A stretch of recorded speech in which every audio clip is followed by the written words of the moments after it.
Assalamualaikum warahmatullahi wabarakatuh. Perkenalkan, nama saya Lena Nurliana. Saya dari kelas 11 IPS 1 SMA Cimenteng. Di sini saya akan mempresentasikan hasil analisis saya mengenai perkembangan perdagangan internasional di masa pandemi COVID-19 untuk memenuhi tugas bidang studi ekonomi. Sebelum saya melanjutkan ke presentasinya, apakah teman-teman semua masih ingat apa itu perdagangan internasional? Saya ingatkan kembali ya. Perdagangan internasional adalah aktivitas perdagangan yang dilakukan oleh dua negara atau lebih. Perdagangan internasional dapat dilakukan oleh negara-negara yang memiliki hubungan perdagangan.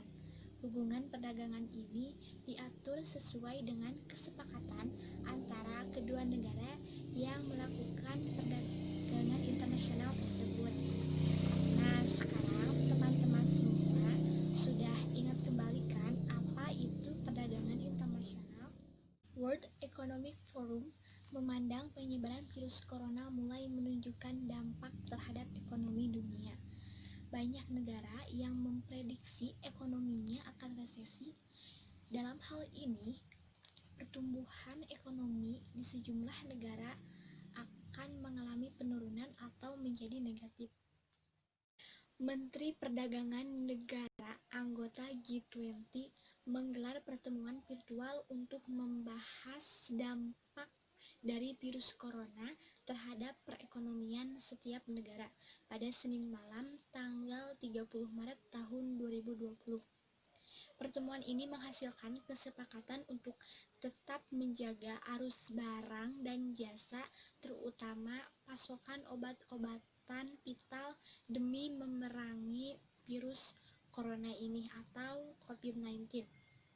Kesempatan ini juga merupakan tindak lanjut dari konferensi tingkat tinggi luar biasa atau KTT-LB G20 yang diikuti oleh para pemimpin G20 termasuk Joko Widodo pada Kamis tanggal 26 Maret tahun 2020. Dalam KTT tersebut, para pemimpin G20 memerintahkan Menteri Perdagangan dari setiap anggota, yakni yang terdiri dari 19 negara dan Uni Eropa, untuk memastikan pasokan peralatan medis dan pasokan produk pertanian pokok tetap berjalan mulus. Catatan penting bagi para Menteri Perdagangan dari setiap anggota harus menghindari surplus perdagangan.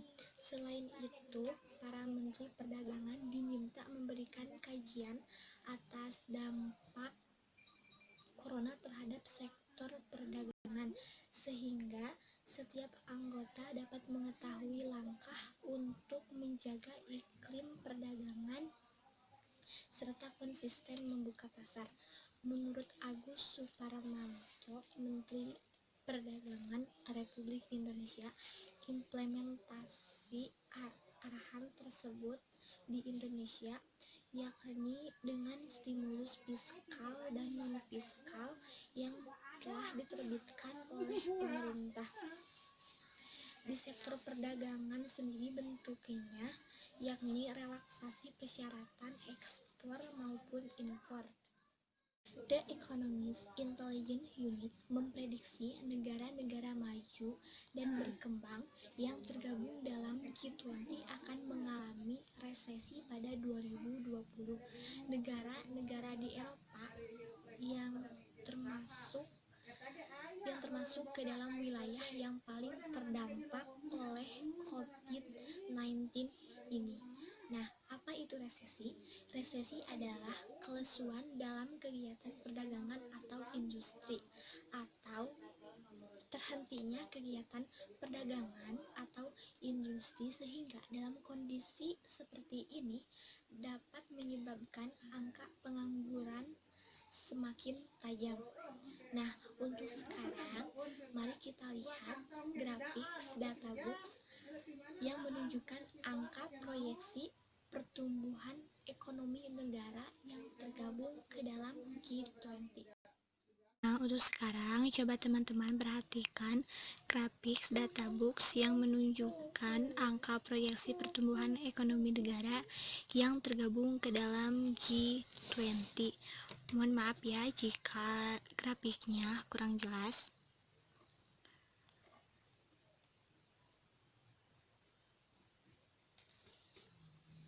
Nah, kalian sudah memperhatikannya kan?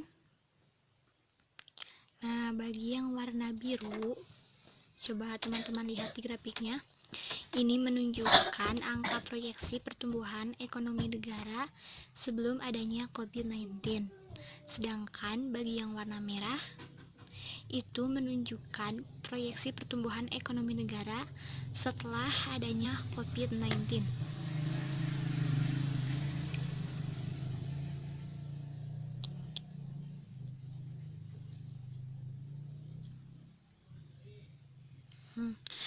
Ini perbandingan yang cukup jauh melesitnya, yang asalnya berada di zona positif, sekarang malah berbalik arah.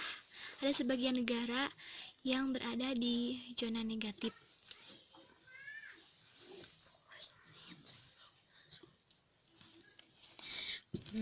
Menurut International Monetary Fund dan World Bank, hanya 3 negara yang mampu bertahan hadapi corona, yang masih bisa tumbuh positif di tengah pandemi virus COVID-19, yaitu yang pertama India, yang kedua Tiongkok, dan yang ketiga Indonesia. Untuk ke Asia, termasuk ke Indonesia, dari 2 institusi, yaitu World Bank dan International Monetary Fund, hanya 3 negara yang masih diperkirakan bertahan di atas 0% atau positive territory, yaitu Indonesia, Tiongkok, dan India, ujar Menteri Keuangan Sri Mulyani Indrawati Selasa 7 April 2020. Mungkin dicukupkan sekian presentasi dari saya. Mohon maaf apabila ada salah pengucapan kata. Tetap jaga kesehatan dan hindari kerumunan. Wabillahi taufiq wal hidayah. Wassalamualaikum warahmatullahi wabarakatuh.